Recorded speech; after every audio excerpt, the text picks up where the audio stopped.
TMC महासचिव अभिषेक बनर्जी ने कहा, INDIA गठबंधन का सिद्धांत है कि हर क्षेत्र में मजबूत दलों का समर्थन करें।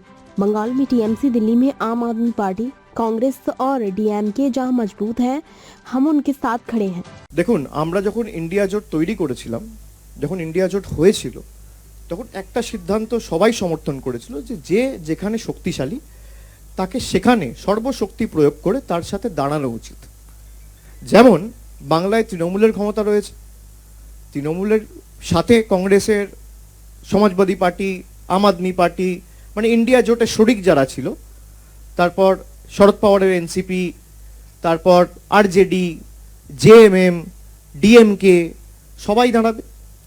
যেমন দিল্লিতে আপের সরকার গতবার 70টা আসনের মধ্যে 67টা আসন ওরা জিতেছিল। যেখানে ওদের ক্ষমতা, ওদের সাথে আমরা দাঁড়াবো। যেখানে কংগ্রেসের ক্ষমতা, সেখানে কংগ্রেসের সাথে আমরা দাঁড়াবো।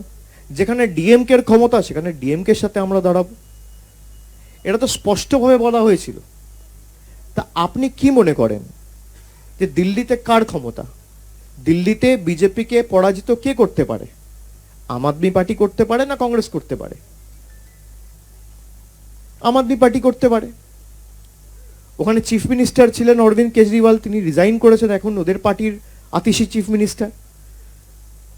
তো বিজেপিকে হারানো আমার উদ্দেশ্য যদি হয়, বিজেপিকে পরাজিত করা যদি লক্ষ্য আমার হয়, তাহলে আমি বিজেপির বিরুদ্ধে যে সর্বশক্তি প্রয়োগ করে লড়ছে তাকে দুর্বল করব কেন? আমার এটুকু প্রশ্ন। যে বিজেপির বিরুদ্ধে সর্বশক্তি প্রয়োগ করে লড়ছে, আমি তো তাকে শক্তিশালী করব, তাকে বলিষ্ঠ করব, তার ভিত আরো মজবুত করব। তা না হলে তো বিজেপির লাভ।